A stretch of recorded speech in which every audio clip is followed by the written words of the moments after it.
अस्सलामुअलैकुम। Database management system में मैं आपको खुशामदीद कहता हूँ। आज की हमारी ये वीडियो जो कि हमने अपने लास्ट लेक्चर में जो डाटा मॉडल्स को स्टार्ट किया था और मैंने कहा था कि हमारी जो नेक्स्ट वीडियो होगी वो रिकॉर्ड बेस डाटा मॉडल के ऊपर है। अब record base data model basically 3 further models के अंदर भी डिवाइड है, जिसमें हायरार्किकल मॉडल है, दी नेटवर्क मॉडल है और दी रिलेशनल मॉडल है। आए और इसको एक एक करके इन मॉडल्स को हम डिस्कस करते हैं। इससे पहले कि हम आगे इनकी टाइप्स को डिस्कस करें, पहले हम समझ लेते हैं कि रिकॉर्ड बेस डाटा मॉडल क्या होता है। Record base data model are basically use to describe external and conceptual level of database के जो डाटाबेस का कंसेप्चुअल या एक्सटर्नल लेवल जो होता है उसको डिस्क्राइब किया जाता है रिकॉर्ड बेस्ड डाटा मॉडल में। They can also be use to describe internal level to some extent कि एक्सटेंड लेवल कुछ जगहों पे जाके इसका जो इंटरनल लेवल के अंदर भी यूज़ होता है। They are use to develop and specify the logical structure and provide some operations for implementation of design कि लॉजिकल स्ट्रक्चर जो होता है उसको डेवलप और स्पेसिफाई करने के लिए भी record based data model use होता है।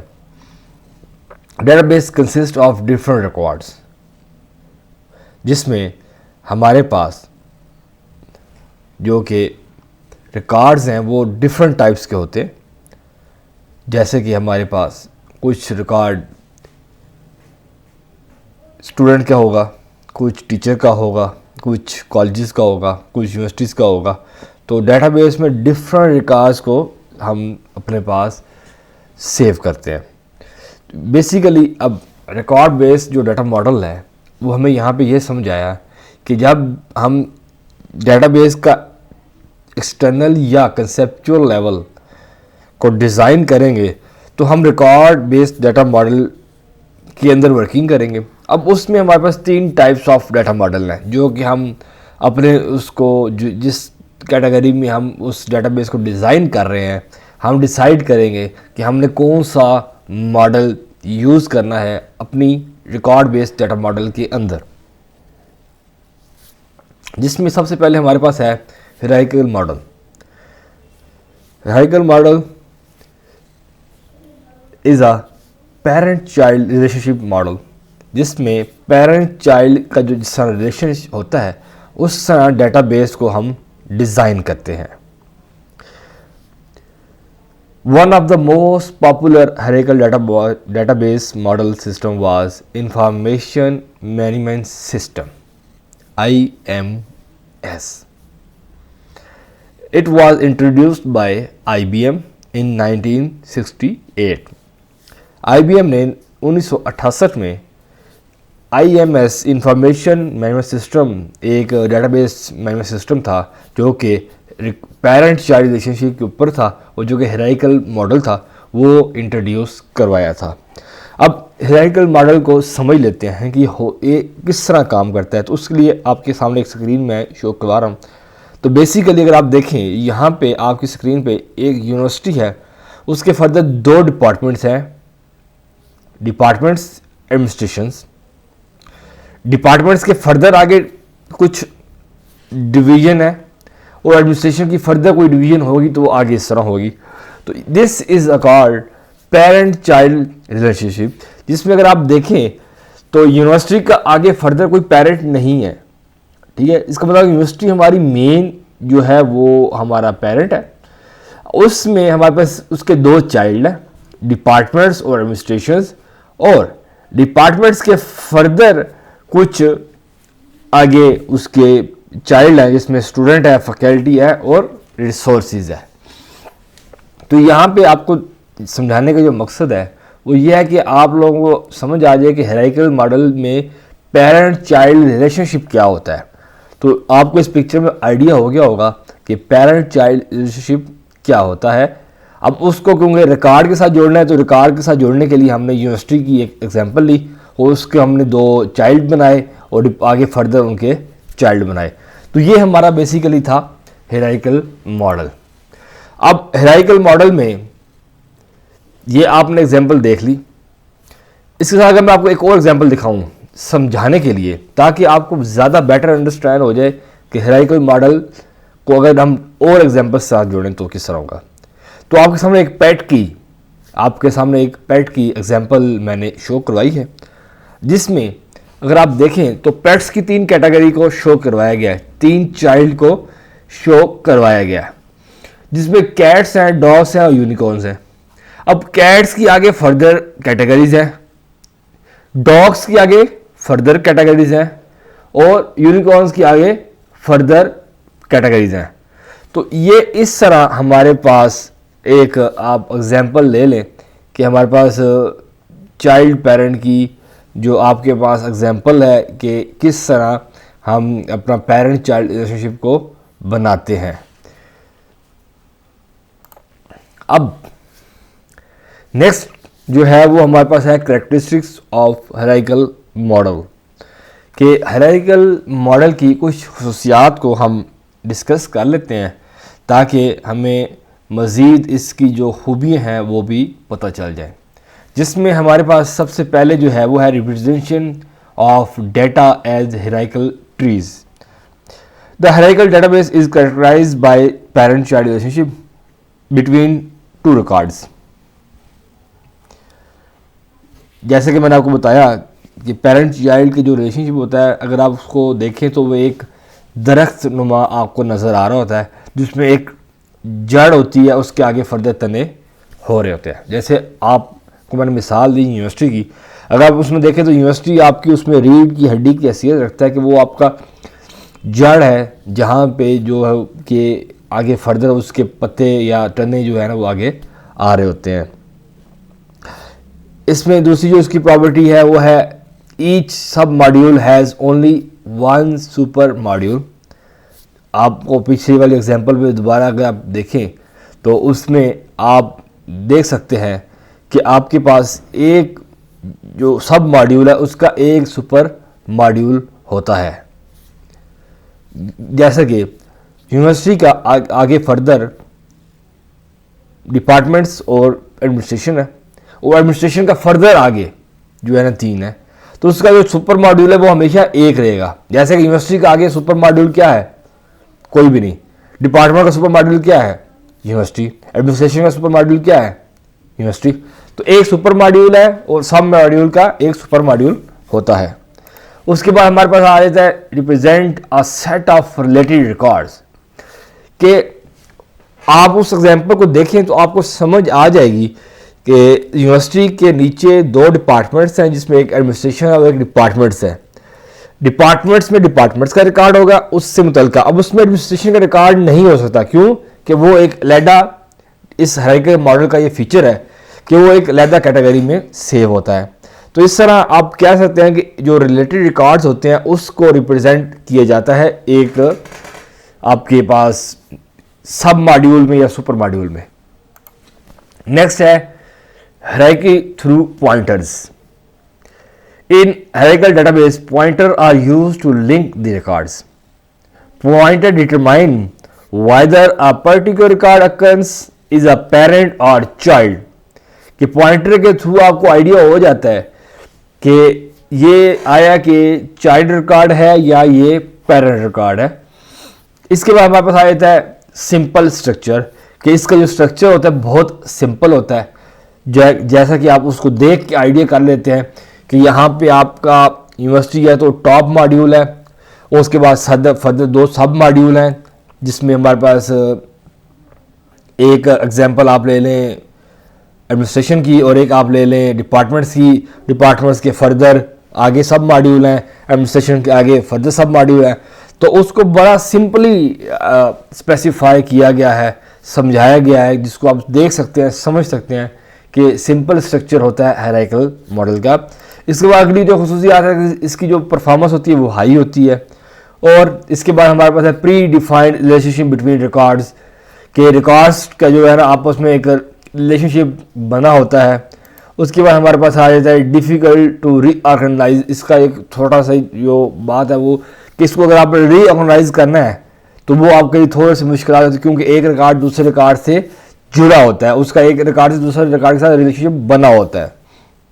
उसके बाद हमारे पास आ जाता है मोर कम्प्लेक्स रियल लाइफ रिक्वायरमेंट्स, के जो रियल लाइफ रिक्वायरमेंट्स होती हैं उसको ये ज़्यादा कॉम्प्लेक्स कर देता है। अब इसके बाद हमारे पास आ जाता है नेटवर्क मॉडल। मैंने आपको बताया रिकॉर्ड बेस्ड डाटा मॉडल की 3 टाइप्स हैं, जिसमें अभी हमने हायरार्किकल मॉडल को डिस्कस किया। अब हम डिस्कस करेंगे नेटवर्क मॉडल को। Network model was developed to overcome the problems of hierarchical data model. It modified the hierarchical model by allowing multiple parent-child relationship. These were defined by Conference on Data System Language. अब hierarchical model में कुछ problems थी, जिसको मैंने जो characteristics of hierarchical model उसके आखिर में कुछ को डिस्कस भी किया था, और उसमें कुछ प्रॉब्लम्स को आइडेंटिफाई किया गया और नेटवर्क मॉडल को बनाया गया। ये काम बेसिकली हायरार्किकल मॉडल की तरह करता है, बट इसमें जो चीज़ सबसे अच्छी है वो ये है कि वो मल्टीपल पेरेंट चाइल्ड रिलेशनशिप को अलाउ कर रहा होता है। वहाँ पे एक था, यहाँ पे आप मल्टीपल पेरेंट चाइल्ड रिलेशनशिप बना सकते हैं। रिलेशनशिप नोन एज सेट इन नेटवर्क मॉडल, के नेटवर्क मॉडल में जब रिलेशनशिप का वर्ड यूज होगा तो उसको एज अ सेट कंसीडर किया जाता है, कि वो सेट्स होते हैं। Basically relationship basically sets count होते हैं हमारे नेटवर्क मॉडल में। अब ये था हमारे पास इस नेटवर्क मॉडल जो कि हायरार्किकल मॉडल था, उसका आगे फर्दर कुछ चीज़ों को प्रॉब्लम को आइडेंटिफाई किया गया, उसको सॉल्व किया गया किसकी तरफ से, कॉर्डसल, जो कि मैंने आपको बताया conference on data system language, उन्होंने इसको डिफाइन किया था नेटवर्क मॉडल को। अब आ जाते हैं कि नेटवर्क मॉडल के बाद जो हमारा अगला है रिकॉर्ड बेस्ड डाटा मॉडल, वो है रिलेशनल मॉडल। अब रिलेशनल मॉडल बेसिकली हमारे पास डॉक्टर E.F. कोड एक साइंटिस्ट थे, उन्होंने इसको डेवलप किया था।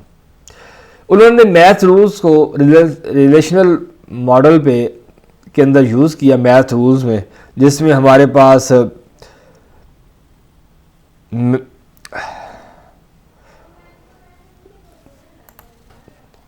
12 रूल्स थे जो कि कहलाते थे 12 rules of doctor code.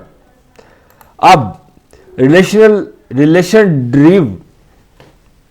Drive from set theory, कि सेट थ्योरी बेसिकली उसके अंदर से रिलेशनशिप को निकाला गया था। और in relation model data store in relations, कि डाटा को जब सेव किया जाता है उसमें उनका रिलेशन बनाया जाता है। Relation term use for table, कि रिलेशन जो होते हैं वो टेबल होते हैं, टेबल कहलाए जाते हैं। ये सारी चीज़ें मैं आपको इसके बाद जो डायग्राम आएगी उसमें ज़्यादा बेटर अंडरस्टैंड करवा सकूँगा कि रिलेशन क्या होता है, टेबल क्या होते हैं। इसमें हमारे पास कुछ रिलेशनल मॉडल के ही फर्दर जो है ना चीज़ें, जिसको हम एक टेबल के साथ समझने की कोशिश भी करेंगे। फिलहाल जो समझना है वो ये है कि रिलेशन मॉडल होता क्या है, उसकी हिस्ट्री क्या है, और इसमें मतलब बेसिकली रिलेशंस किस तरह हम डेवलप करते हैं। Table in database are unique name that identify its content, कि हम टेबल जब डेटाबेस के अंदर बनाते हैं तो उनका एक नाम यूनिक होता है, जो कि नाम से पहचाने जाते हैं कि इसके अंदर क्या चीज़ सेव है। जैसे स्टूडेंट का अगर टेबल है तो स्टूडेंट के टेबल के अंदर क्या चीज़ सेव होगी, बहुत ईजी, नाम वगैरह। टीचर का टेबल, टीचर का रिकॉर्ड सेव होगा। तो इस तरह उसके नाम के साथ हम उसको आइडेंटिफाई कर लेते हैं। Table is intersection of rose and columns, कि टेबल बेसिकली क्या होता है, रोज और कॉलम्स का कॉम्बिनेशन होता है। अब आ जाते हैं रिलेशन। बेसिकली जो मैंने कहा कि टेबल होते हैं वो, टपल क्या होता है, एट्रीब्यूट्स क्या होते हैं, डिग्री क्या होती है, और कार्डिनैलिटी क्या होती है, उसको हम डिस्कस कर लेते हैं। ये सारी चीज़ें हमारी रिलेशनल मॉडल की हैं। इसका हायरार्किकल मॉडल या नेटवर्क मॉडल के साथ नहीं है, क्योंकि हायरार्किकल मॉडल आपको पता चल गया पेरेंट चाइल्ड होता है। नेटवर्क मॉडल हमारा बेसिकली हायरार्किकल मॉडल की फर्दर है, और रिलेशन मॉडल हमारा बेसिकली जिसमें हम डाटा को रिलेशंस के अंदर हम डेटाबेस के अंदर सेव करवाते हैं। अब बात है रिलेशन क्या होते हैं।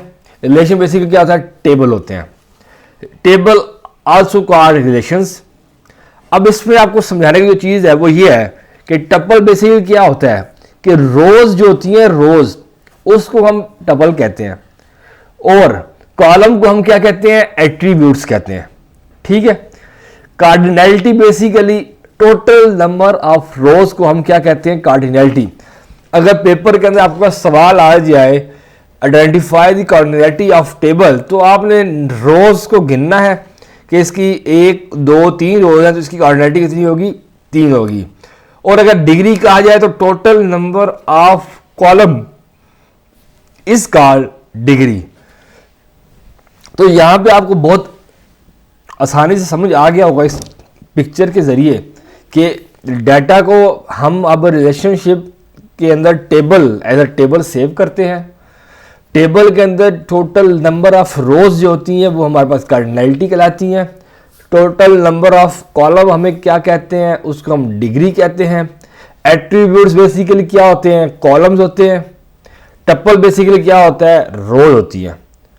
ठीक है। इसमें 2 चीज़ें आपके पास लिखी हुई है, वो लिखी हुई है प्राइमरी की। प्राइमरी की बेसिकली यूनिक नंबर होता है जो कि बाकी किसी जगह यूज़ नहीं हो रहा उस टेबल के अंदर।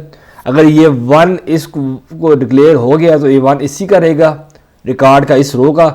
तो इसको मज़ीद प्राइमरी की को मज़ीद डिस्कस करेंगे। बस इसमें क्योंकि हमारे पास आ गया तो ये समझाने की चीज़ है कि प्राइमरी की बेसिकली एक यूनिक नंबर होता है।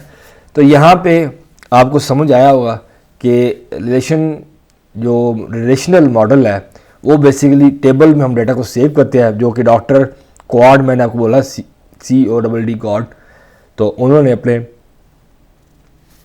सेट थ्योरी को यूज़ करते हुए रिलेशनशिप को बनाया था। इसमें डेटाबेस में बहुत आसानी हो गई थी, क्योंकि हम टेबल जब क्रिएट करते हैं तो इजीली उसके अंदर कॉलम और रोज बना लेते हैं। उसमें हम बहुत इजीली डाटा को सेव कर लेते हैं। डाटा को आइडेंटिफाई करने में बहुत ज़्यादा आसानी हो जाती है। अब आए थे एक छोटी सी असाइनमेंट है आपके लिए। वो क्या है, मैंने अपने इस लेक्चर में 2 चीज़ों को मिस किया, जिसमें मैंने नेटवर्क मॉडल और रिलेशनल मॉडल की कैरेक्टरिस्टिक्स को डिस्कस नहीं किया।